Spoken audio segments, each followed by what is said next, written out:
Welcome back, everyone. Ryan, don't look at me. Welcome back, everyone, to episode 95 of the Popcorn Podcast. I'm Tommy Cresta, alongside me, my co-host Ryan Ferran. And today we're here to talk about Evil Dead Rise, the new input in the Evil Dead franchise. And we are thankfully joined by the We Love Horror podcast, hosted by Michael.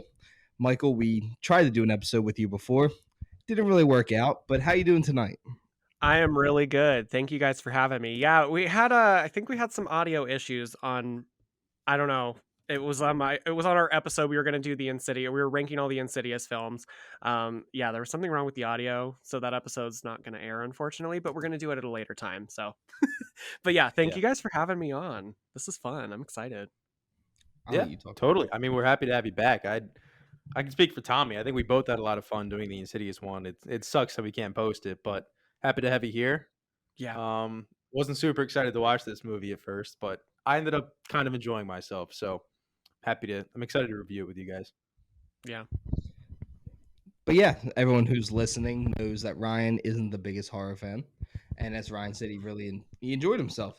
I would say I'm a pretty big Evil Dead fan, just of the whole universe, the characters, especially Bruce Campbell and Sam Raimi. But I'm not gonna lie, I think the critics loving this movie so much and giving it a 90, where it's sitting right now, certified fresh at 90. I think I went in with a little bit too high for expectations, and I didn't end up. I felt like I was kind of cheated out of some things. Not saying I didn't like the movie. I still really enjoyed myself. But yeah, Michael, what are your initial thoughts? I share similar thoughts to you as well. Because I went into this movie thinking, oh my gosh, this looks like it's going to be better than the 2013 one, which is a very high bar to set because I recently did an episode on the 2013. It wasn't for my podcast, it was for another podcast that I recently went on. But that, in my opinion, I think the 2013 Evil Dead remake is the best remake we've ever gotten. It's not my favorite by any means, but I think as far as quality and as far as remakes go in general, I feel like remakes most of the time have a bad rap. Like a lot of people just shit on remakes for whatever reason, but this one I feel stands above and beyond any remake that we've ever gotten. So when we got Evil Dead Rise announced, I was really excited, and then when I saw the trailer, I was even more excited because I was like, "Oh my god, this looks like it might be better than the 2013 one." But unfortunately, it's not. For me, in my opinion, I still think the 2013 one was better, but I really did enjoy this movie. I did. Yeah, do you want to go? Do you want me to? Yeah, no, I can go. I mean, I still haven't seen any of the originals as well as the 2013 one because, like you said, I'm not a huge horror guy. So going into this, like you kept telling me, it has a 96% it opened at, and like everybody said it was terrifying and traumatizing. So I kind of went into it the opposite of you guys. I was Yeah. expecting to hate it because I'm not a huge fan of just straight like gore and stuff like that. So actually watching it, it wasn't that, and I think because of that I enjoyed it a little bit more than I thought I would. So I don't know, it was kind Yeah. of weird. I will say, like, I feel like the 2013 one was just straight horror. Like, it had a little bit of like dark comedy with like very subtle moments, but I feel like this one kind of went back to its roots. The original trilogy, I feel like this one kind of had campy moments and Yeah, mixed in with its horror elements. So I think that kind of brought some levity to the storyline and the film in itself. It's like it just wasn't just straight up dark shit the entire movie. So yeah, I that was agree. kind of nice actually. But yeah, no, I agree with you, Michael. I was 2013, so I was 12 years old when the Evil Dead remake, loose sequel, reboot. It's among like Evil Dead fans. It's always a conversation. What is it? A remake, a reboot, or a loose sequel? Because for those who don't know, there's an end credit scene which features Ash. It's Yeah. very short but simple. But I like what you said. I saw this trailer. I was like, oh, like, excuse me. It's going like 2013 routes. It looks like it's gonna be straight horror, like no campiness, which is what made the Evil Dead so big. Like the Yeah. original ones, like it mixed. We never really had horror comedy, at least not to the level that Evil Dead did it. Excuse me, geez, crickets. Um, Dude, oh, you do this every time. And every time I say, stop drinking a monster before you record, you're just gonna burp into the mic. no, I'm not burping. Not? I have like allergies. I'm the The same way. monster. Every time I like I'm fine when I don't have to record, and then I freaking get on this mic and I'm like, like all the freaking time having to clear my throat. I've learned to just mute the mic every time I clear my throat now, because if I'm sometimes when I listen back to my older episodes, I cringe because I'm like, ew.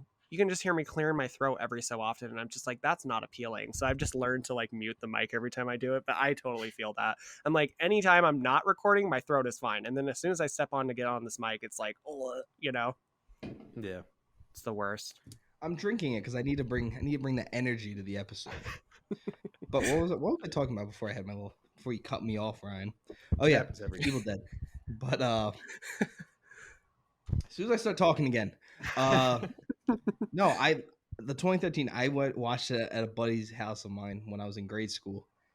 And when I'm telling you, this movie, like that movie traumatized me. Like to this day, I can like think of just scenes that scared me to death. And that's what I wanted out of this one. I want to like get out of the theater and be like, oh God, I'm gonna have so many nightmares about this again. Yeah. And it just, I mean, I might have a nightmare still about seeing the mom through like the eye hole of the house, of the apartment.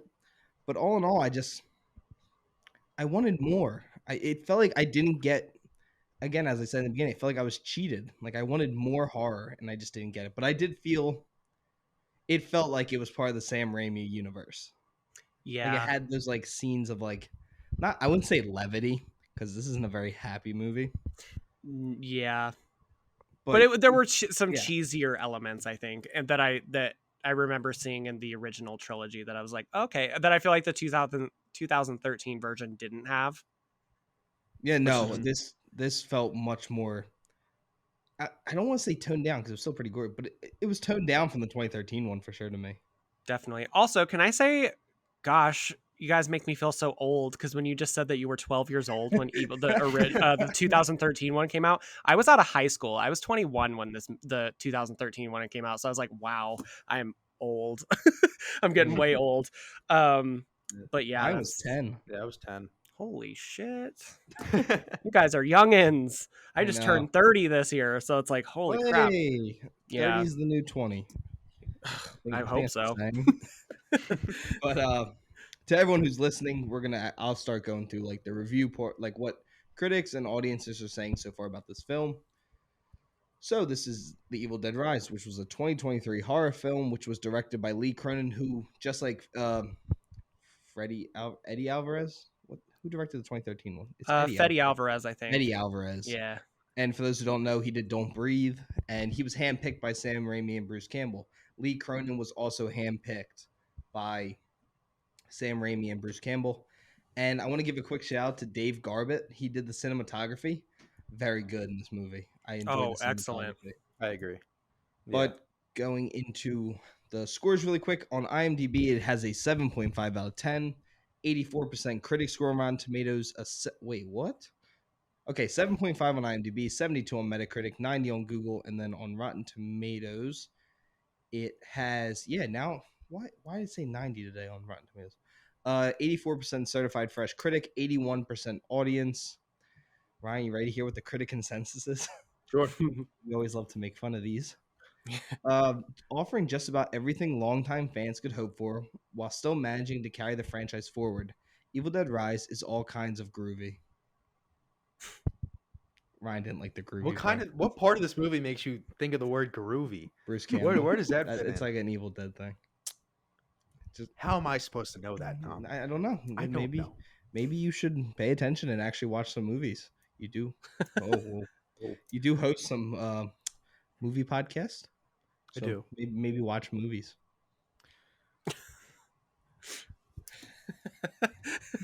Ryan's like, thanks, buddy.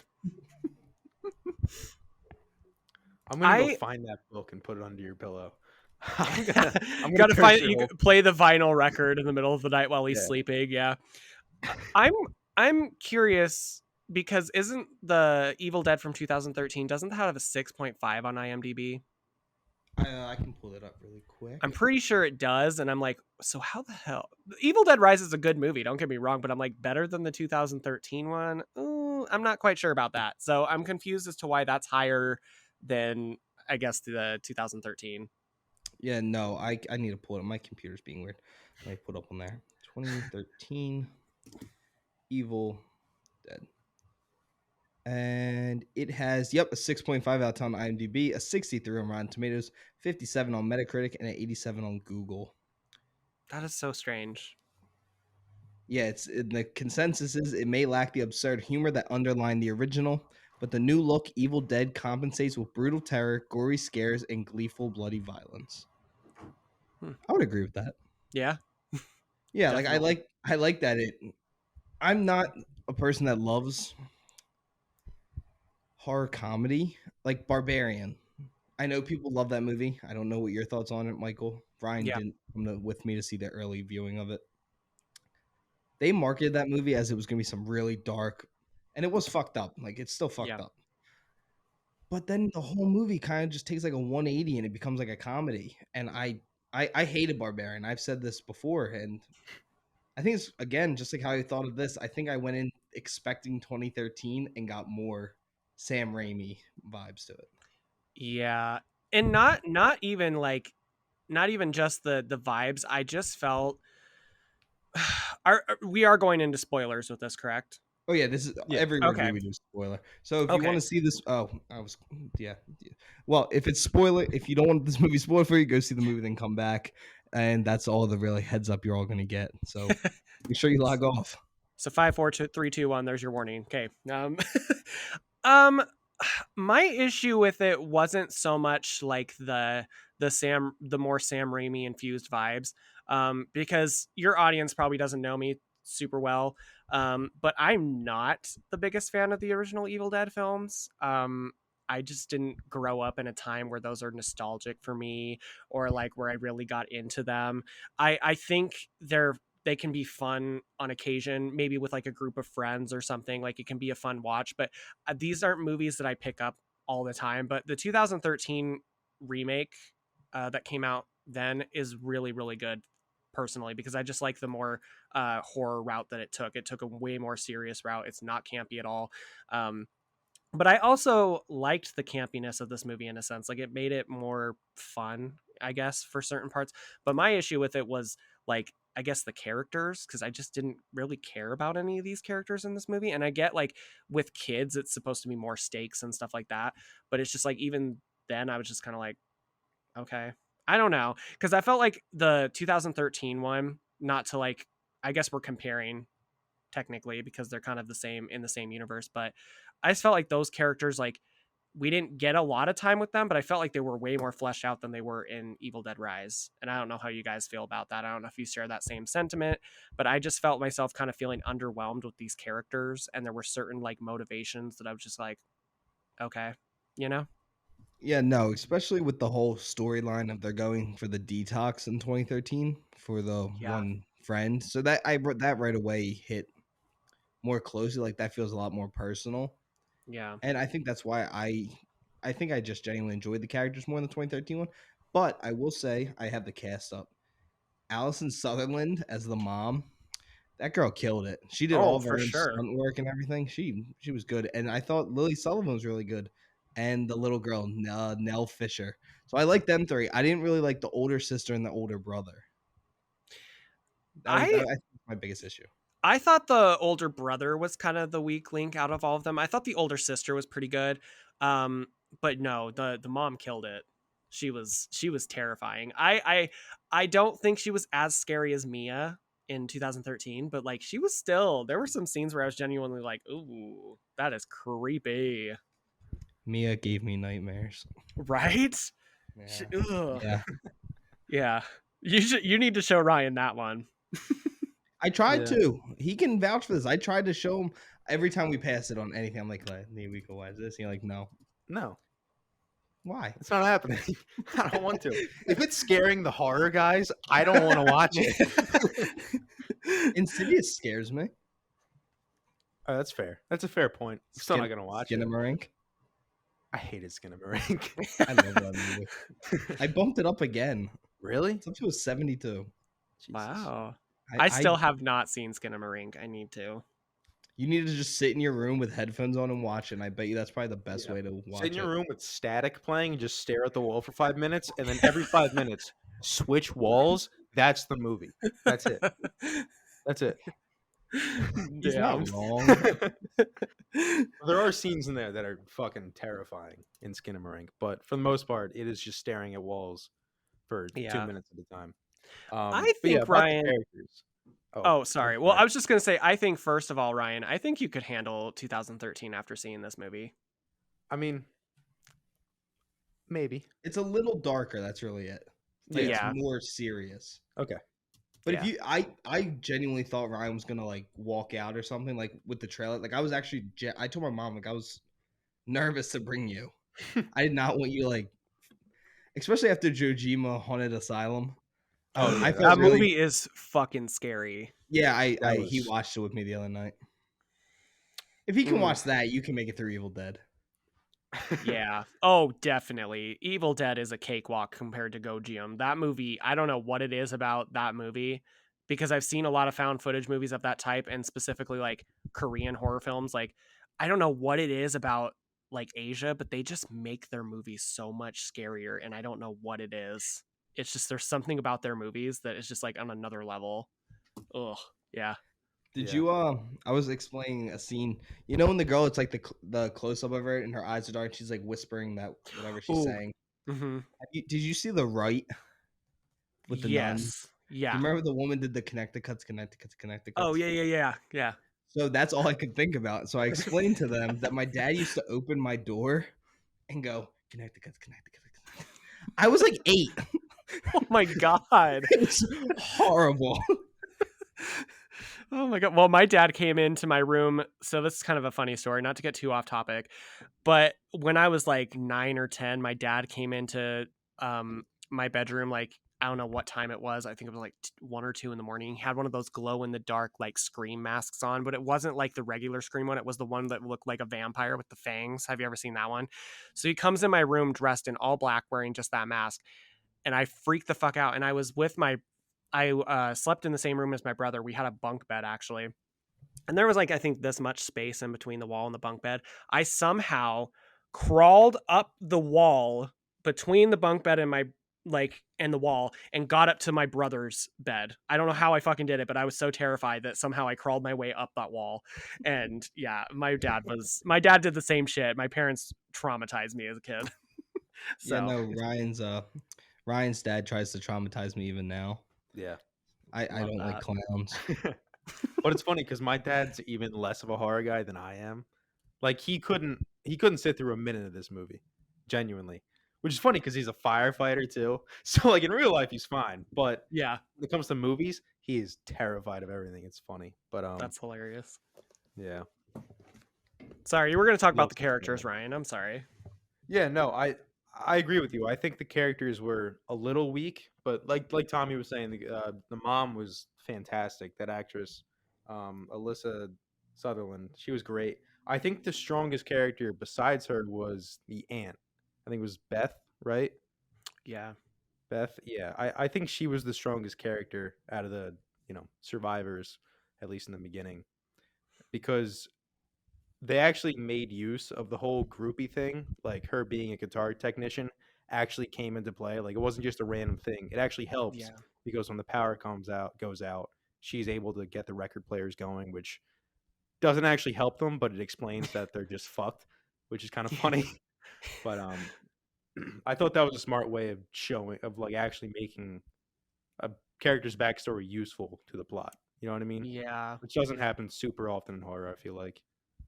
Yeah, I think the only thing that I kind of felt was lacking with her cuz I thought she was great too.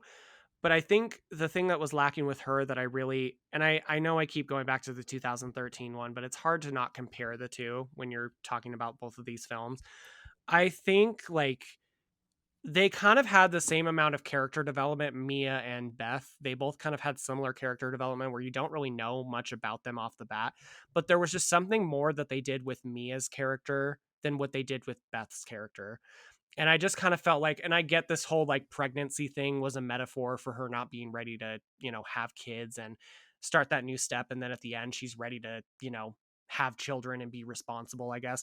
But that whole storyline to me kind of felt like, okay, did we really need that?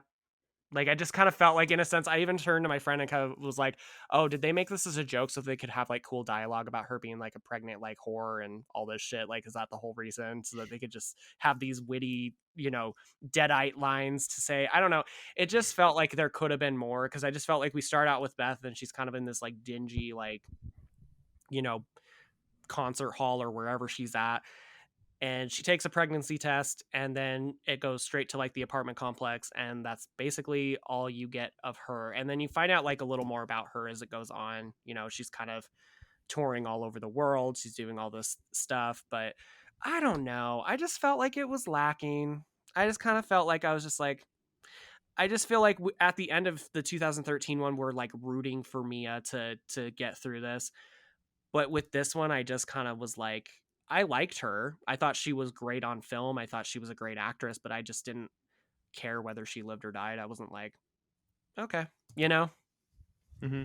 I just want the little girl to make it. That was my Yeah. thing. I don't even want Yeah. to see her die until the Yeah. Deadites took her. I was like, okay. I'm like, I'm down for a little girl death in the movie, which sounds horrible, but I think I was like rooting for something really, really dark because Mm-hmm. as I was talking to Ryan about, Evil Dead likes to one up things, like Yeah. from the original to the sequel, they one up themselves, and then the 2013 was like, you want to see how dark we can really get, and then they went for it. Especially a scene with a branch that Oof. Yeah. I really thought we were ruined. going there again with the elevator thing because it kind of paid I homage to thought that about it, scene. but Yeah. then I said to Ryan when Ellie, the mom, grabs Beth's stomach and hears the heartbeat, I thought we were about to really get into it, and they were gonna kill the baby, and I was like, oh god, I did gag during this movie though. Like that wasn't Yeah. it, but I gagged, and I don't. It takes a lot like to really like skeeve me on something. It's only eyeball stuff, and it wasn't the needle gun. Mm-hmm. It was when the sister threw up the bugs. I like Oh, yeah. gagged. I was like, oh, what? Yeah. I don't know. I something about that scene really skeeved me out. So Yeah. if you're not into like gore and stuff, if you don't care about spoilers and you're still listening, probably not the best movie to go see. Definitely not. And definitely don't watch the 2013.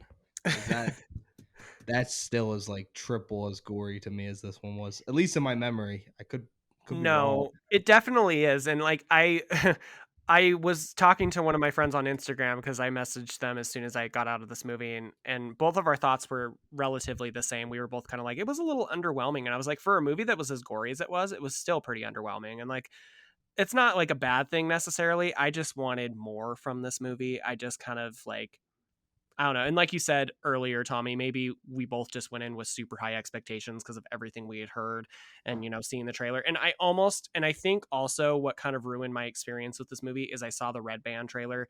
Granted, it was for my YouTube channel, but I'm kind of regretting doing it now because, like, literally almost every gory scene from that trailer is in this movie. And so, like, to me, it was just kind of like, I wish I would have seen it completely caught off guard. I think that would have made my experience much more enjoyable.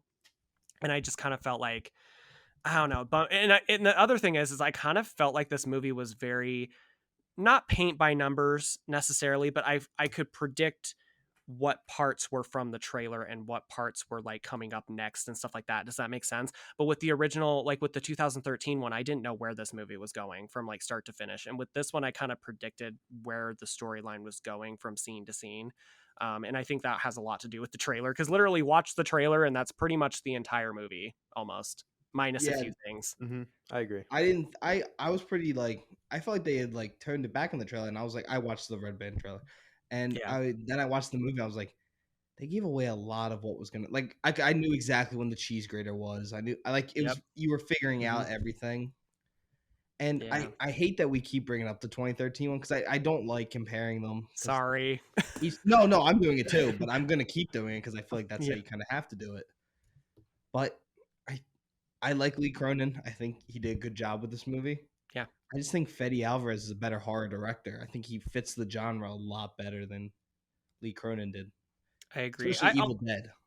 Oh, for sure. And I also kind of liked the subtle like reference to like cuz I was like, is this going to be like a, a multiverse type of movie? Like are we kind of like retconning the 2013 one in this timeline and kind of starting anew. But I kind of caught a subtle like detail when he was playing the record. He was saying that there's like, this is like one of 3 books of the dead or something. I'm like, okay, that's kind of cool that they did it like that, because Evil Dead 2013 can still be in this universe. It's just a Yeah. different kind of book, I guess. So I thought that was kind of cool. The little subtle things were really nice. And I just kind of felt like, also another like nitpicky thing is, I just felt like they, what you were, to your point earlier, Tommy, you were saying that like they always feel like they have to one up the next one. And I get that. Like, you have to try to do something fresh and original, but I felt like less is more, and I feel like they tried way too hard with certain things. Like, I kind of thought the whole like boss battle at the end looked kind of ridiculous with the 3 people attached to the, it would just looked kind of like, there were certain shots where it looked cool, but then seeing it like as one thing, I was like, that kind of looks cheesy. Yeah. As It opposed felt to like like, Resident Evil. exactly, thank you. Like, That's the movie I was trying to think of in my head. I was like, what does this remind me of? And that's, yeah.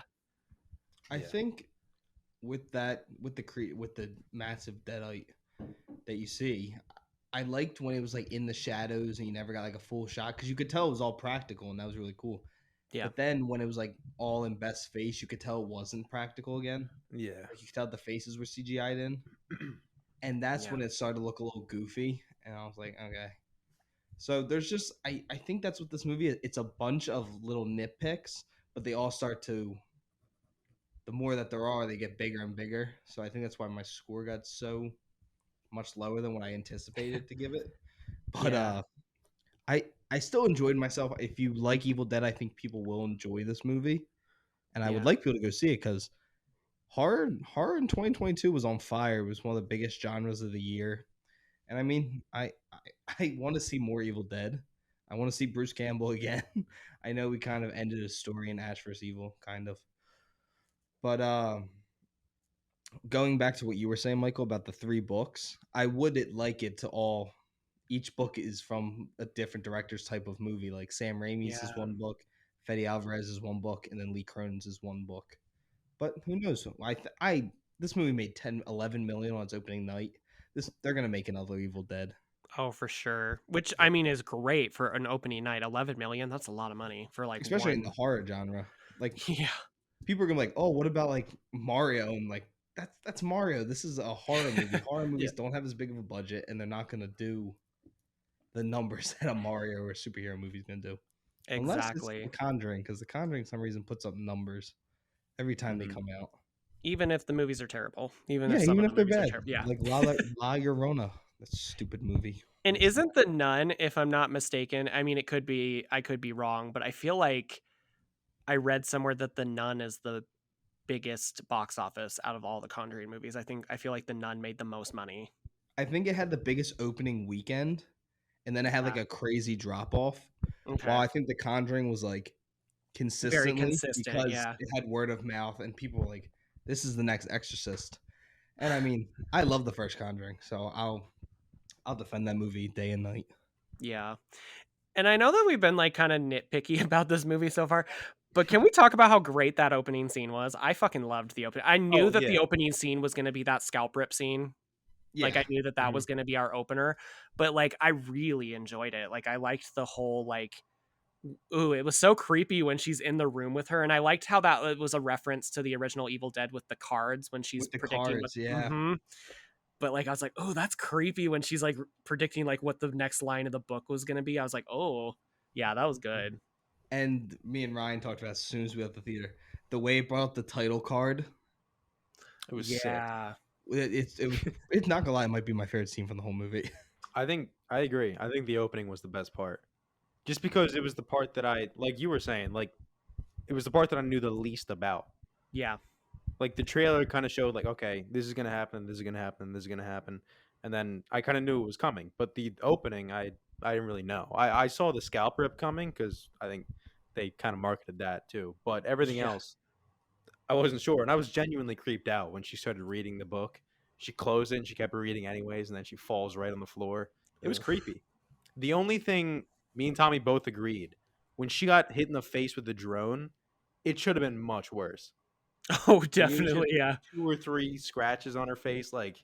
And I wanted to see it. I Yeah, went to Evil Dead for gore, and that was not the gore I wanted. The scout was disgusting, Oh yeah. but that was great. But I And then when wanted she to like drops see it her on the face, fucking dock too. the Ugh. noise it made. But Gross. that's why you go to see Evil Dead. You want that gross.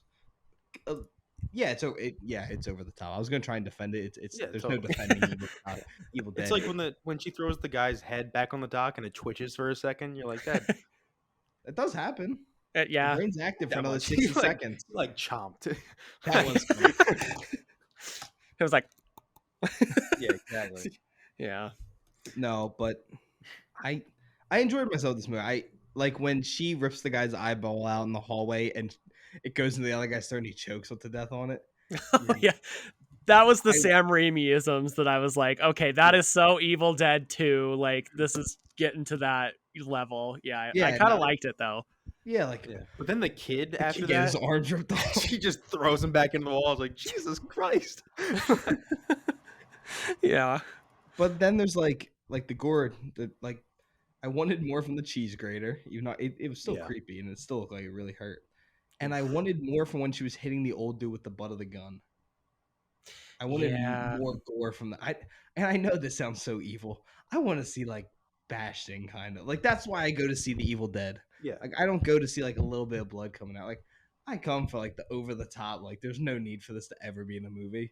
Mhm. Exactly. I was like, you're meaning to tell me she's beat this guy in the face with the butt of this gun several times and he still looks like he just barely got like a fucking scratch. I was like, come on, guys. Yeah, and Really commit. But I do want to say one thing. You know what Cassie's gonna need after this? Ryan already knows where I'm going with this.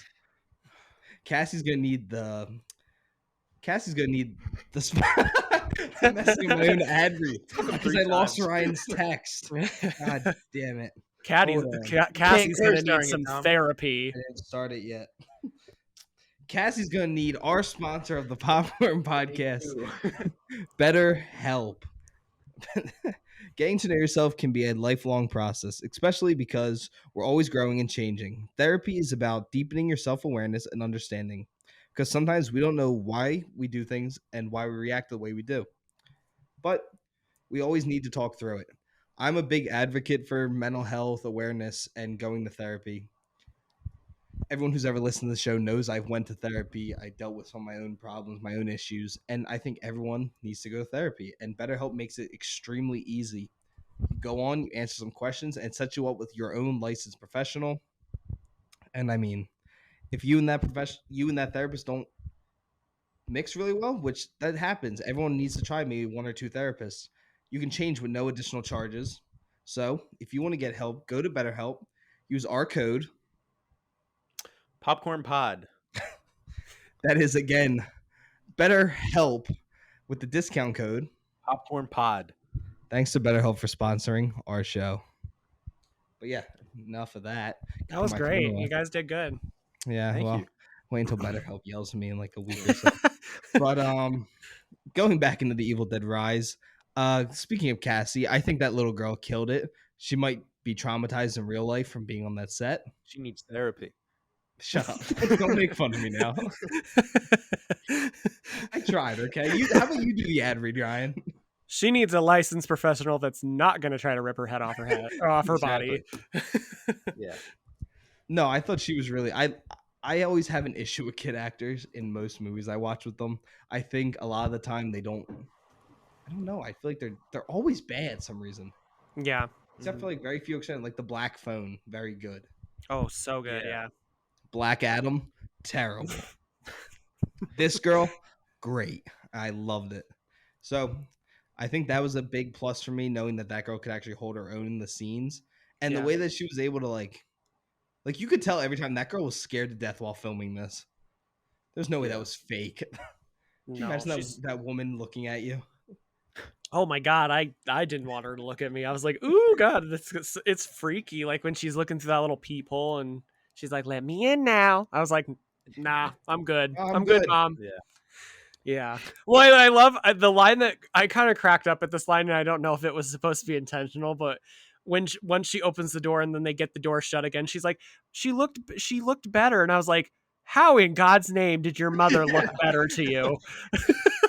How, I'm sorry. I know you're a little girl, but come on. She did not look better. I think me and Ryan's favorite line. What it was? Oh, it was Titty you titty sucking parasites. We're like, Oh, yeah. Jesus.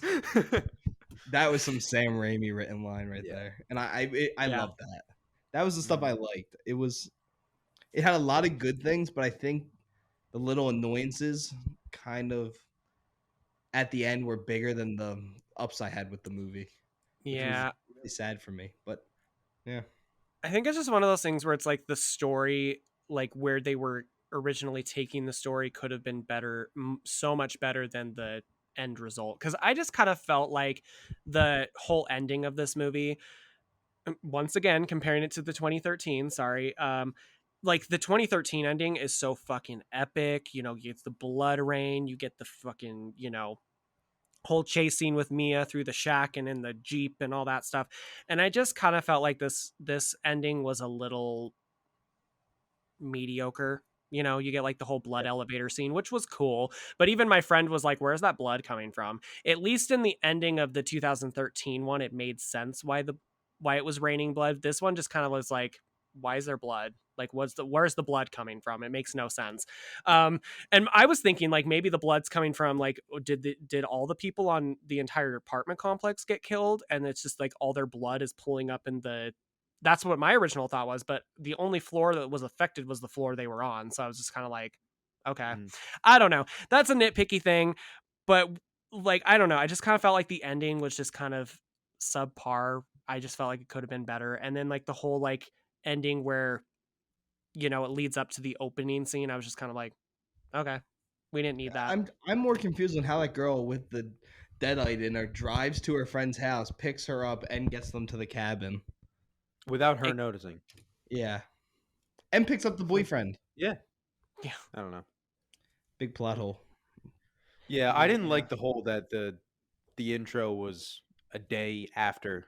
Like I never really liked that where it's like the whole movie's a prequel basically, and then you see like the very, very end is just what leads into it. It's like it's so shoehorned in most of the time, which Yeah, because I it did completely happen in forgot this about one. that whole Yeah, storyline. and I was like, it's just not necessary. Just I don't know. It's a total nitpick again, but I think the main genuine criticism I have of this movie is that it was just too short. Like I think Yeah. our main complaints have been with the characters, and it's because the movie has what 5 characters, 6 including the mom, like genuine main characters, and it's an hour and a half. It's not enough time to actually care about them and get into them and feel scared for them, which is I think what the best horror movies do.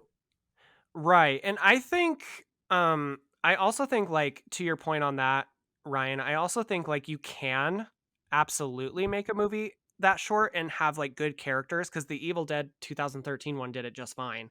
Like Yeah, and these that's only an characters. hour Oh, and a really? half.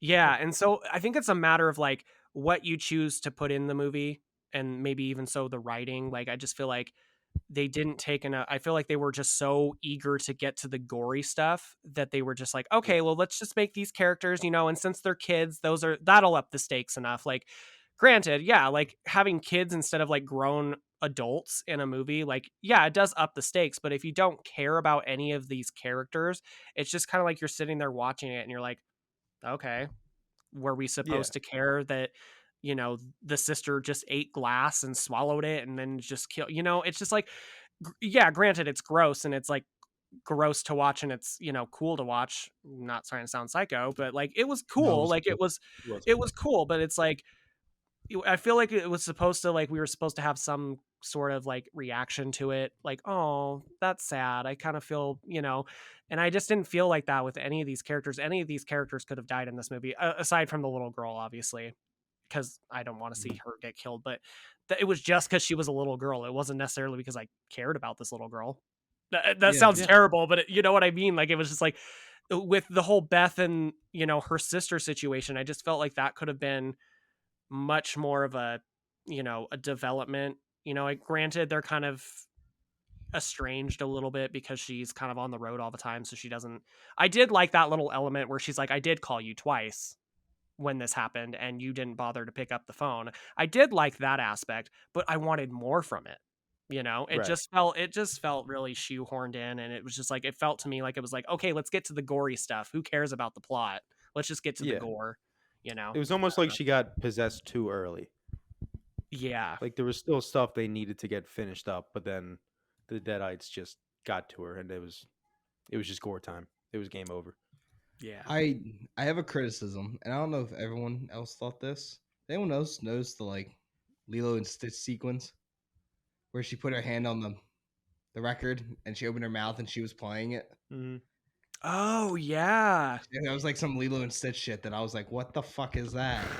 No, Yeah. I was not a fan of that. That was like, I completely forgot. I just remember sitting there. I was like, no one else thinking the same thing. I don't know. Stuck out to me and I didn't like it. I actually didn't get that reference at all, but then again, it's been years since I've seen Lilo and Stitch. It's one of my favorite Disney movies, but oh my gosh, you're actually completely right about that. There is a scene where doesn't Stitch do that? He like puts his Yeah, it's finger Elvis. Yeah, Puts his yeah. hand on, starts singing some Elvis. That's funny. And this, she just started Kanda. Yeah. And first off, that's her son. He's annoying as shit. If my son was playing some crazy music and crowd noises all the time, I would just break all this stuff or kick him out of the house. But And that's just my granted, opinion. it wouldn't be as bad if he was playing good. Because like when he's like sitting there like jamming to the music, It when was he's like terrible. when he's scratching the record, I'm like, you're not even going with Mhm. the beat. It just sounds like you're like the beat's like do and you're like like it just felt so. And I was just like, I did kind of think it was cool because it was like almost like he was trying to be like Beth in a sense, like he was like really interested in music, and I almost wonder if that's like something he got from his sister, or not his Mhm. sister, but his aunt. I mean, and that just those little things would have been more cool to explore. I just feel like these characters, I was just kind of like, all right, you're the brother, you're the sister, you're the other sister, you're the whatever. It was just kind of like, I don't know. I found myself just not caring. I don't know, and Yeah. it sucks to say that because like they did fine. Like all the actors in this movie were great. It was just I didn't care. Yeah, no, I think again, bring up 2013. I cared a lot more about them than I did everyone, except for the little girl. I don't ever like watching kids die. Ryan, on the Yeah. other hand, counted down the episodes on a show about killing a 15-month-old baby. I But did do that. it's I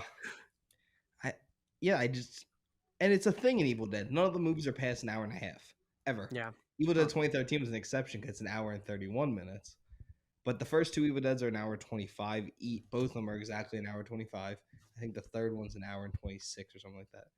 But they like to keep them short, and it makes sense most of the time because no one really wants to watch a 2 hours and 15-minute movie just obsessed of gore. Because eventually, no matter who you are, that's your stomach's gonna start turning a little bit because no one's supposed to really watch that. And it does Yeah. just in this hour and a half. So I get why they did short. But the other ones, every single one, even Army of Darkness, does a better job of making you care for all the other characters than this movie did. And I Yeah. think that's the biggest issue with this entire movie. Yeah, it's just all like gore, like mostly just, and there's not even enough. That's the sad thing. There's not even that much gore. That's not even gory enough. I mean, it's pretty gory. Don't get me wrong, but when you compare this to like the 2013 one, and that one is 10 times more gory than this one, and still also has a better plot. So it's like I don't know. It's kind of lacking in both areas. I just felt like there could have been, but what I will say is like I did like certain things. Like I liked the look of the book a lot in this one as Yes, I was a compared big to the fan of one that. in the 2013 one. I liked that it was kind of gross that it had teeth on the outside of it. I was like, ooh, And that's what caused the blood to then drip onto the book. yeah. And I liked it more. This is gonna be a hot take. I will say I liked this one more than the original. Oh, But okay. I didn't like it as much as I like the second one or the 2013 one. Because Yeah. I think the second one's great. It's much more of a comedy, but they market it as that, and I'm okay with that then. Yeah. But the 2013 is so gory and it's so enjoyable, and like I don't even have. It's been a couple years since I watched it, but I have no criticisms to that movie like that like stick out to me. While with this, I have like clear cut criticisms, like what I just said about Yeah. the characters, and I didn't. And it's also hard because you're never gonna get someone that has the charismatic attitude as Bruce Campbell does Ash. So Right. it's gonna always be hard to try and fill into those shoes. Even in 2013, no one, as much as we like Mia, she's not Bruce Campbell Ash. And Yeah. it's always gonna be a thing. So I don't try and hold that against anyone, especially not in this movie. But the mom also gave a great performance, so she's probably my favorite Deadite of the movies. Because I thought she was great and she was utterly scary. Yeah. Oh yeah. Like just the scene where she's like in the tub, and you know, we've seen the line in the trailer, but for some reason like the line still like was like a really good line when she's like, mommy's with the maggots now. It's like, ugh. That's the best line in the movie. Like I genuinely that was my phone. I genuinely enjoyed that. I think that and the opening are the best scenes. For Agreed. me at least. I like the bathtub sequence. Yeah. That's probably fair. You've been quiet for a little bit. I'm trying to get. I want to hear Well, from because you. you guys have been comparing to the other ones, and I Sorry. have nothing to say. Sorry. No, you guys can talk about it. It's totally fine. I don't know. That's why you're gonna watch it this weekend. Shit. Now you just shoehorn your way into it. Just like this whole movie. I'll figure out a way out of it. No, you won't. I'm good at that. No, you're not. No. I honestly think you would enjoy the 2013 one, Ryan. Like it's really I think I would.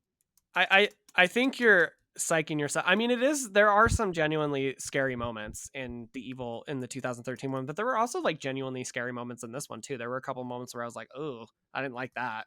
Like the whole scene we talked about prior when she's like predicting what the book's gonna say next. I was just like, that whole scene was just really so well done. It was so creepy to me.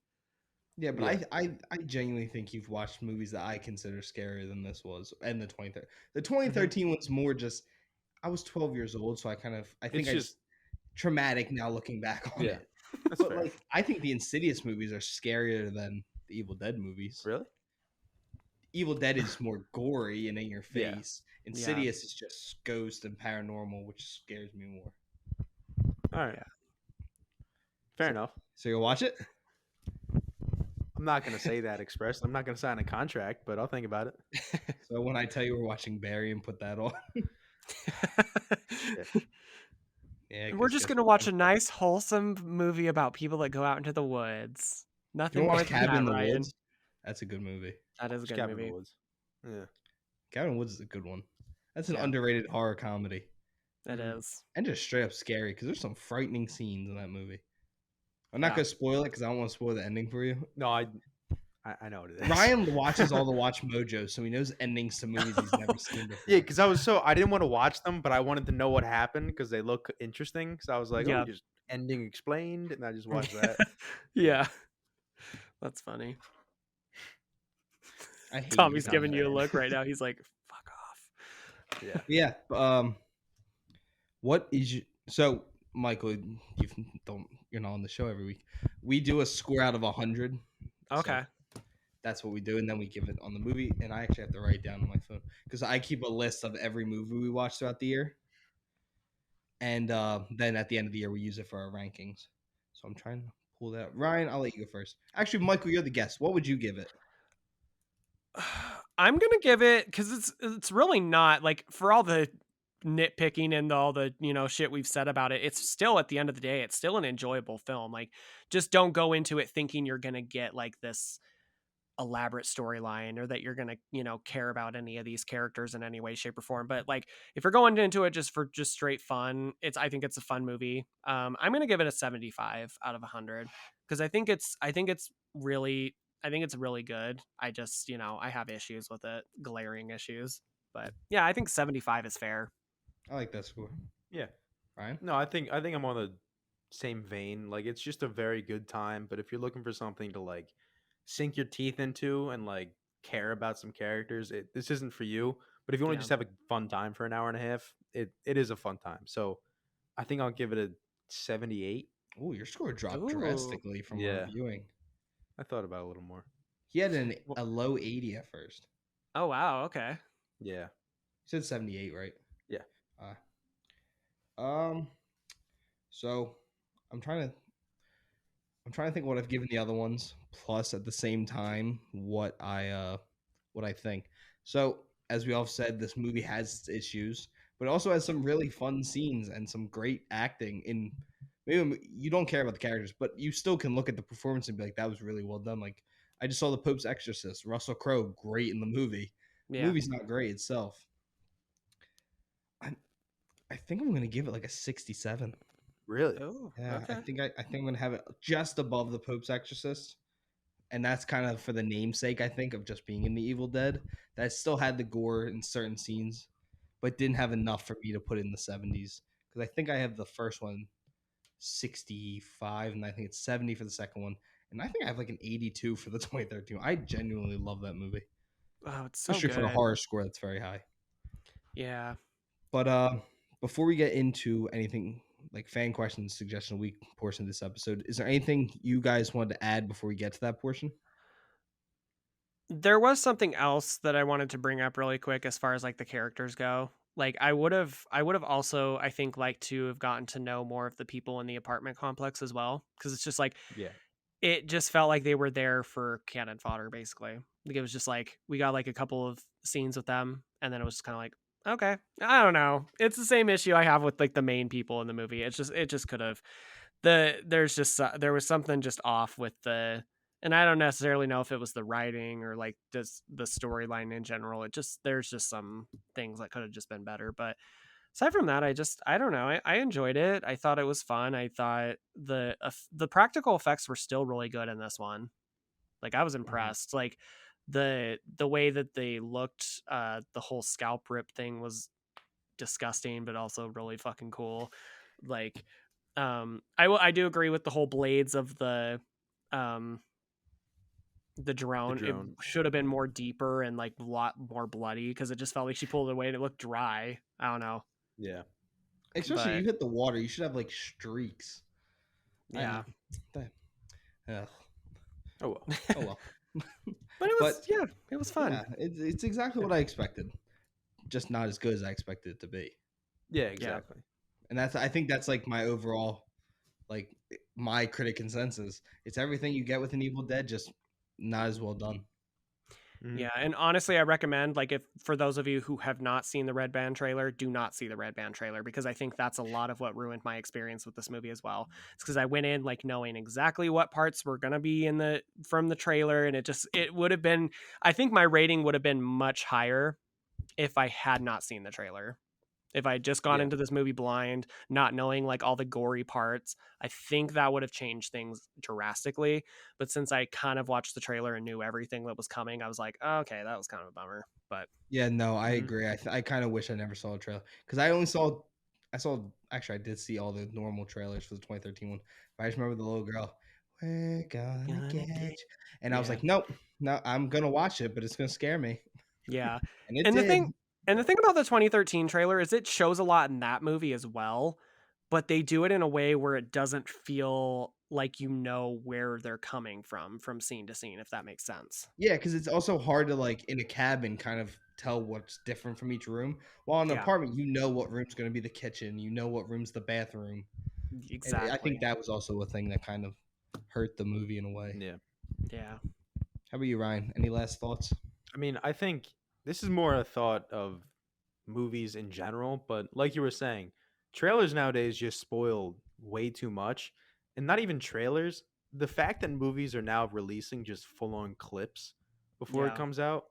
Like I saw the tattoo gun scene where it's like right in front of her eye. They released that and I saw it. So watching it, I was like, all right, it's gonna go and scratch her cheek. Because I saw it 2 weeks ago. So it's such a terrible trend that they're just releasing way too much. Because it just Yeah. spoils so much of the watching experience. Agreed. I So think it was a good point you make, Ryan. yeah. Well, thank you guys for tuning to this part of the episode. Now we're going to get into a part we've actually kind of not done as often recently, and that is fan questions. So, as I put up, Michael saw and reposted. Thank you, Michael. I You're got welcome. 5 good questions. I thought were good picks for this episode. 6. I don't know how to count actually. Um, this is a question specifically about the 2013 one compared to this. And this is from Bryn. Was it better than the 2013 slash 2013 sequel slash reboot? But however you guys want to look at it. I look at it as a sequel. I think it's Yeah. in that world. So that's how I look at it. Was not even close in my opinion to reaching No. that level. I also think Fede Alvarez is awesome. And actually I'm gonna bring him up in a little bit again. Ryan, you've never seen it, so I'm gonna say no. I'm just gonna say no for now. Ryan's gonna watch it and DM you, Michael, and be like, "Why did you make me watch that scene? That brand scene will never leave my face." Or that box cutter scene. Oh no, Oof. or the kiss. Oh yeah, it is the Oh box yeah. cutter. It's another way of looking at it. Yep. Um, Yep. This question is more about our actual podcast. Michael, you can answer this too, since you host a podcast. Okay. What do you guys record on? I took. I don't know if they mean mics or like setting. Are you good, Ryan? Box cutter. Oh, I was just don't- thinking. He's still on God. that. Box cutter and kiss scene are the same thing. Huh? You'll see. Yep, It's yep. hard to watch. Awesome. This question from Martin. So we record on Zencaster, then we post through Spotify for podcasters, and then we use kind of whatever mics we have. We're very cheap. We Yeah. don't buy high-end equipment. But how about you, Michael? I'm pretty much the same as you guys. I used to record on Zoom. I don't use Zoom much anymore. So now I use Zencaster as well. And the platform I put the episodes on is Anchor, and then Anchor just distributes it to all the other podcast platforms. But yeah, I've had the same microphone for almost 3 years, and it works well for me. So as we were discussing off air, I was like, if it ain't broke, don't fix it, because like I would love to like have like a really elaborate podcast setup that a lot of other people do. They've got the ones where it's like the handle where you pull it, That's and it's what I got want. the whole jerry rig thing where the whole like microphone's like stuck to this whole arm. Like I'd like to get that, but I'm like, do I need it right now? No, this microphone works just fine for me. So it's like I got my little light here that I turn on when it's nighttime. But yeah, just this very simple setup. I mean, you really don't need a lot to record a podcast. I think as long as you have decent sound, decent and just simple stuff. I think less is more, honestly. Yeah, So, I agree with that. Especially with our podcast, we really do the whole less is more thing here. Yeah. As you see this behind me on this side, but that whole wall empty, nothing. We got a lot of posters and stuff just in this corner, so we look okay if we're on camera. But all in all, very much less is more. But that wall over there is a barren wasteland. Yeah, course. there's nothing. This is a question we always get especially when we do collaborations, and it's how did y'all decide on a collaboration? It's just from Kendall, and I think it's the dude that I met at the gym that I had my first like fan interaction with. But Nice.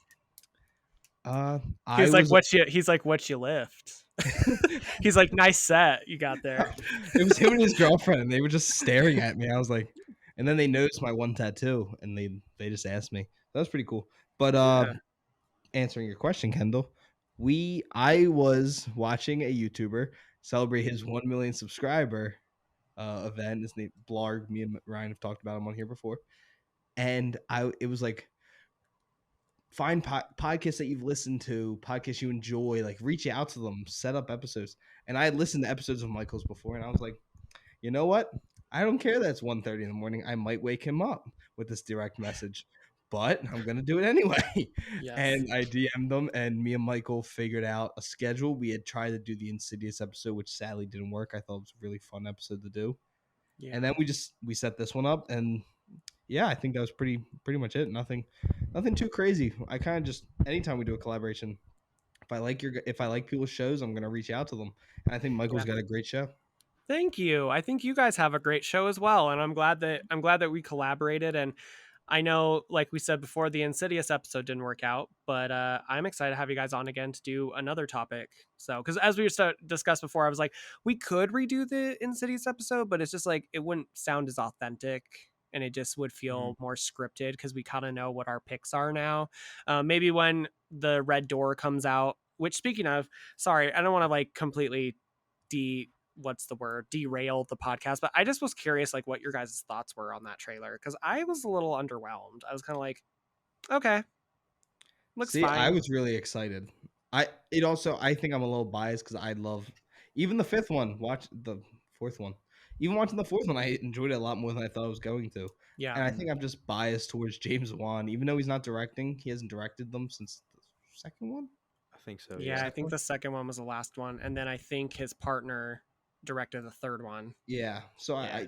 I was he said he was super involved in this one, the Red Door, and Patrick Wilson is directing it. It's his directorial debut, and I think it's a cool concept. I think the Insidious universe is a cool concept. Yeah. So I was really excited, and I really enjoyed the trailer. So that's my thoughts. I know Ronnie, you watched it too. Yeah, I think, but like you were saying, my main draw as to why I like the Insidious movies is like the universe and the further and stuff. I think it's super cool, but Yeah. I think this trailer was just kind of like solid. Like it didn't excite me like crazy. It didn't disappoint me. It was just like, yeah, I'll go see this movie. Like I'm not Yeah. dying to see it. I don't not want to see it. I'll see it when I want to see it. It was just Yeah. a solid trailer It's just for kind me. of one note for me. Like I felt like it didn't really, like you said, excite me is the best word for that. Actually, like I just watched it and I was like, that was a good trailer. Like, and I'm glad that they didn't Mhm. show a whole lot because like that's the prime example of trailers showing too freaking much. This movie Yeah, didn't show a whole lot, and maybe that's why I felt underwhelmed. But I think it's also kind of to my benefit as well because when I go see this movie, I'm not going to know every fucking thing about it like I did with this movie. So yeah, yeah, I think it had its like advantages and disadvantages to being so I guess subtle because I was kind of like, okay, I'm kind of bored with this trailer, but then at the same time I'm like, but maybe it's to get me excited to actually see the film in the theater. So Yeah, that's yeah, what I was gonna say is probably my favorite upside. You didn't get a lot. You didn't even really yeah. get a clear shot of what the monster is in this one. That's yeah, exactly it. I Yeah, was like, okay, I'm all in because I'm all in on the franchise, so I'm gonna see it no matter if the trailer is bad or good. But yeah, I like that they didn't really tell me anything. I just know that the cast is back, and that's really it. yeah. That's all I really wanted to know. I just wanted to see everyone because what has it been since we saw that cast? oh god, 10 years. 2012. Yeah, it's Yeah. been a Yeah. minute. Oh my Yeah, god, I I feel think so old. I was yeah, I went and saw Insidious Chapter 2 in the theater too in 2013 and I'm just like, "Oh my gosh, was that already that long ago?" I was too scared to see that one in the theater. Oh no, I saw two in the theater. I saw 2 and 3 in the theater. Didn't watch any of the other one. I wasn't Yeah. allowed to go see the first one, I don't think. But Yeah. this is a question that I think every horror fan has their answer to. I don't think it takes very much to answer this one. And this is, what is the best horror franchise? And this is from Nick. Insidious for me. I don't think it's even unless you count The Conjuring, the 1 and 2 as like a franchise. Yeah. But I think it's Insidious. I think it's the most consistent horror franchise because even the ones that aren't that good are still okay, are still good. Mm. While like the bad Saws are terrible and like Friday 13th, hot take, Even the trash ass Halloween, even some franchise. of the Halloweens are hot garbage, so Yeah, Halloween mm, 2 by Rob Zombie. Movie I wish I never. I love that one. So Michael, no, we were we doing we so are well. well, I know, and I already like lost some points by saying Evil Dead was not my favorite, like not my favorite movies, but now I'm like losing even more points with Tommy. Tommy's like, yeah, I think this is the last time we're ever gonna hear from the We Love Horror podcast again. Yeah, I this is it. love H2. I will defend that movie till the day I die. And I didn't always feel that way. I actually used to hate it. And then I don't know, the older I've gotten, I'm just like, you know what? I like it because it's the most unique Halloween movie I feel like we've ever gotten. And not He just that, but Ryan. I don't know. I like it. I don't know. I Anyway, I'm think sorry. I think I'm just a purist about my Michael Myers, and if he doesn't have just the basic white mask and walks, it's not mine. So See, I I think that's see, why. See, I kind of think it's cool, like how in Rob Zombie's movies, he only puts on the mask to kill. And I think I used to have a problem with him not always wearing the mask, but I'm like, I kind of think it's cool that he puts on the mask when he's killing somebody. Otherwise, he just kind of walks around aimless. Do I think that he needs to always look like a dirty hobo all the time? No, but that's kind of the Rob Zombie aesthetic. So it's kind of like what you're used to seeing, what you kind of have to be used to seeing when you see a Rob Zombie movies, everyone with long stringy hair just like looking disheveled Dirty. all the time. Yeah, so I don't know, I love it, I think it's great. Maybe Michael, I might have to come on and just argue with you on that one. Then. I know, I know, I'm on a very small island of people that really genuinely love Halloween 2, Rob Zombie's Halloween 2, because I know that I'm. there's a lot of people that absolutely detest it, but I mean, my dad. I mean, I can remember this clear. This was when my dad was a patrol cop, which he hasn't been. I mean, when did that movie come out? 2009. 2009, yeah. I was 8 years old. I just remember clear as day. My dad came in. He worked the night shift, and he's like, second Halloween. He's like, worst movie I've ever watched. He's like, there's Damn. no doubt in my mind. He won't watch it. He won't even watch a clip of it. He despises that movie. Like I don't feel that strong about it, My dad will never watch that movie again. Even if I told him I liked it. But I want to hear Ryan's thoughts on it I don't because I think know. I've never seen never it. seen it. No, I know. No. That's why I want to hear him because I wonder if it like not going in with Oh, we like gotta a show him it. Yeah. yeah, like going in with like I guess I don't want to say biased, but like going in with like a I guess a less of a love for the franchise because I feel like that's a lot of people's problems with how the Rob Zombie movies is that they're like it just disrespects the franchise like the other movies that came before, which I kind of understand. But he's also doing his own thing, so I would be curious to see how Ryan feels about it Yeah, going into that. you watched you've watched the original and then you watched the whole next trilogy. Yeah. Yeah, and that you don't have to see the rest of the original ones. Not good. Basic answer. Halloween 1, 2, and H2O are my favorite H2O movies is from the good. I do love like H2O. H2O. Yeah. I hate Resurrection. I don't. Oh That God, movie needs yeah, to be that burned. movie can fucking die. Yeah. Yeah. And then I like the third one. I actually do like I don't Halloween hate 3. Spirit of the Witch. I was trying to make jokes. I know that's the one he's not in. Pete, that's a common misconception. He is technically in the movie. Is he in like a news scene? You see him on a camera getting Yeah. pushed around. Really? Yeah. Yeah. That's not funny. That was such a girly laugh. I don't know why it came out like that. Never heard you laugh like that. Neither have I. Giggle. Question number 5. Will y'all ever work together again? This is from Landon. Yes, us and Michael will do another episode together yeah. on our channel and definitely on his channel. Well, I don't know about that after I just said Halloween 2 is really Yeah, good. I don't know if you're coming back on here, but we'll definitely take the publicity on your channel. It might be me and Ryan recording next time. Tommy might sit this one out. He'll be like, "Oh, I'll come back next week." Yeah. Anytime I get a DM, I'll be like, "Oh, I'm sick. I'm just sick now." Can I? Sorry, I kind of wanted to answer that last question too, as far as the franchise thing goes, because like I'm sorry. Yeah. No, you're good. Anyone answered? But the Scream franchise is my favorite franchise for the same reason the Insidious franchise is yours. It's just so consistently good, and even the ones that like are weaker than the others are still good. So I love the Scream films. So Ryan, I feel I don't think I even answered that. You just skipped over every. I think he was so traumatized from me saying Halloween 2 is so good. He was like, I can't blame compute Michael on this one. I'm not sorry. Yeah. I would take the blame for that. But like I'm like one of those people that's like I'm so sick of the Saw movies. I'm so sick of I'm even getting to the point where I'm sick of the Halloween movies at this point. I never thought I would say that because Halloween is the original Halloween is my favorite Halloween of all time, or my favorite horror film of all time. But I'm getting real sick of those movies too. But with the Scream movies, I'm like, yeah, if they're this good, just keep pumping them out. Keep making them. Because they were consistent. The Halloween Kills and Halloween Ends were not. Yeah. Like the 2018 one is great. I love that movie. I adore them coming back to that story and doing it the way they did. But Ryan, what is your favorite horror franchise? Sorry, I skipped both of you. Huh. You don't. Halloween Town does not count as a horror franchise. I will say though, when I was a fucking kid, that scene in Halloween Town, Calabar's Revenge, when they all turn into monsters at the party, that was terrifying. That was scary. I always picture that witch when she turns into the witch and she's like, that's scary. Like she looks scary. No, that movie was scary as a kid, but I know Ryan was gonna make a joke or something, bring up like Halloween Town or something. I was gonna say like Spider-Man or something. Yeah. Sam Raimi's Spider-Man. It's probably Insidious, just because I think the further is such a cool concept. Yeah, I agree. I think that is probably one of my favorite parts. I'm trying to get my dad to watch the third one. He doesn't want to. The third one's great though. Third one's a banger. Yeah, that one's scared. That when me and Ryan rewatched them for the horror rankings episode. That's what it was. I just remember I was still scared, and I was like, I've seen this movie like 20 times. Yeah. But this isn't really a question. This was just anytime I find a nice comment, like from me and Ryan, I try and add into the episode because we wouldn't even be doing this show if people didn't still listen to us. Actually, we probably still would. We would just hate our lives. Just talking into the void. Just void. letting go. Our listeners are me making sure it sounds okay. Just put it right into the further. Just going. Exactly. And, this was from Costa Somar. He's an actor.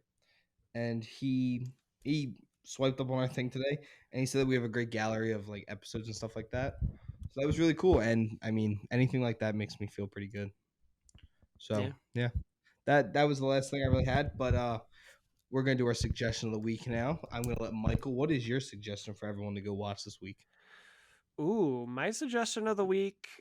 I mean, I know we've talked in great length about our issues with this movie, but I still think seeing this movie in the theater is a great experience. I thought I had a blast with this movie, even though with our issues that we had with it, it was still fun. I would recommend everybody go see Evil Dead Rise in the theater while it's still in the theater. I think it's fun. So That's a good choice. I mean, yeah, it's fair enough. We want people to go to the movie theater. but It's a don't good watch movie the to Red see. Band trailer if you haven't watched it yet. Agreed. Yeah. Yeah. Agreed. Go in Yeah, completely it's a great movie blind. to go see with friends. It's just fun. It's a good time. I didn't even warn my friend. I went and saw this with Eric, and he hasn't seen any of the Evil Dead movies. We were gonna try to watch the 2013 one before we went and saw this one, but we just didn't have time. So the only thing I told him, I was like, just expect a lot of blood and gore. And so he went into it. He had a really fun time, but I think that's just because he hasn't seen the other ones. But I kept telling him throughout the movie, like there were certain parts where I was like, the 2013 one is better. The ending to the 2013 one is way better than this one. It's still good though, but this one was way better. I kept saying that to him. Yeah. Ryan, do you have one? I do have one. Holy shit! Ooh. Yeah. So mine. Listen, this has been a horror podcast the whole time, but I'm gonna go for a nice, happier movie. It's called The Pursuit of Happiness with Will It's Smith. not a happy movie. The movie is so sad. The It end is is very so sad. nice, though. I'm sorry. What about the rest of the movie? It's about The Pursuit of Happiness. it's about the pursuit of happiness, and at the end, he finds happiness. Why'd you spoil the movie for everyone? Listen, it's called The Pursuit of Happiness. If he didn't get the happiness, it'd be a pretty fucked up movie. That would be a great way to do it. No, it's a true story. That's a good. No, that was a really. The guy's in it. Yeah, in the he's movie. at the very end. He walks past him. It's a good choice. Yeah, Yeah. very good movie. It's one of the few movies, and I never cry. But at the end of that movie, when he walks out, the piano starts playing. He's crying in the sidewalk. I'm like, oh, Will, don't do this to me. You want to know Don't another smack me with emotions. You want to know another movie that makes me cry like a baby every time I watch it is Armageddon. oh no. What? I haven't seen that movie in so long, guys. It's been forever. I'd have to watch it again. But That no, movie is not beautiful. it is beautiful. I haven't seen it in forever. But Age of Adeline, have you guys seen that one? Oh, that movie's just depressing. It's When not a happy movie. it is a happy movie. She gets her happy ending. But like the whole, I don't know why, but that whole part, the ending scene when she's in the hospital and her daughter comes in and she sees her and him sitting together, and then she introduces herself as her friend, and then she's like, no, he knows. And then her face when she realizes that she told him, it just gets me every time. That's No, yeah. but it's just so sad. Like the whole concept is sad. Yeah. It explains why pretty much living forever is a bad thing. In like Yeah. a short way of saying it. Now I'm gonna go back into the horror genre for my choice, and I said I was gonna bring him up again, so I'm bringing up Fede Alvarez, and I'm recommending Don't Breathe. I mean, this was a movie when I saw the trailer, I was like, this is the dumbest idea for a movie I've ever seen. Yeah. And it ended up being an absolute banger, and it killed at the box office. It had a $9 million budget and did 163 mil at the box office. Has a Yeah. 90% score. It's scary. It's horrendously awful what the guy's doing, and Oh, the God. twist. It's dark and it's on Apple TV, but I really recommend if you like Evil Dead, if you like some messed up shit movies, this is for you. I mean, it sounds stupid that they're robbing a guy who's blind. This dude ends up being like Daredevil with a gun. Yeah. It's a banger. The second one sucks. Don't waste your time on that I one. actually watched that one last night for the first time, Why? and I was just like, They what try and is- make the guy like a hero.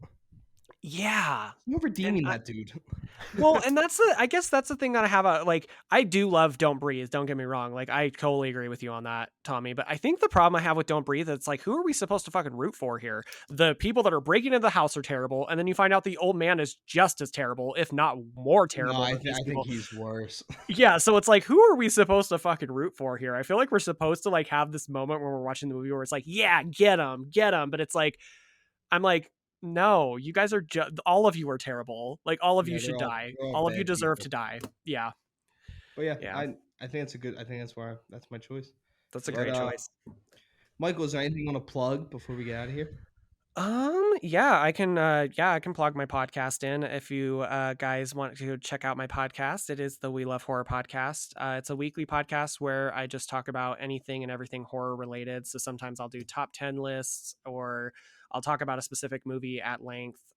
Or yeah, I want to do this new thing called True Crime Tuesdays, where it's like every other Tuesday of the month I do like a true crime related episode, because real life horror is a lot scarier than fictional horror. Am I right, Yeah. folks? Because yeah, real life is scary. So I kind of thought of doing something like that. And then I also have a YouTube channel called Anything and Everything Horror, which is just basically the same thing, just in video form. So if you guys want to check me out on those platforms, I'm on Instagram, TikTok at the We Love Horror Podcast. So Well, Michael, I'm gonna say exactly what I said after relieving you the last time we tried to do the Insidious one. It's an absolute blast doing the episodes with you. You have a Thank great you. podcast. Everyone, please go check him out. We are going to. He's going to be tagged on our post, of course. And I can't wait to do more episodes with Michael. You're a great guest. You're a great host of a great show. Thank you. And yeah, I love doing the episode. You guys, with both of you, it was very fun. Maybe a little bit more fun just talking to Michael, except for you, Ryan. But everyone who's listening to this now, make sure to like and share this episode. You can listen to us everywhere you find podcasts. And yeah, keep rating the show. We're still somehow holding on to a 5-star review. But yeah, thank you guys for tuning in. Ryan, of course, you get the last words of the episode. Oh, no. Just start reading from the Book of the Dead, Conda, Estrada. I didn't pay that close attention. I had a cheeseburger for dinner. It was pretty good. See ya.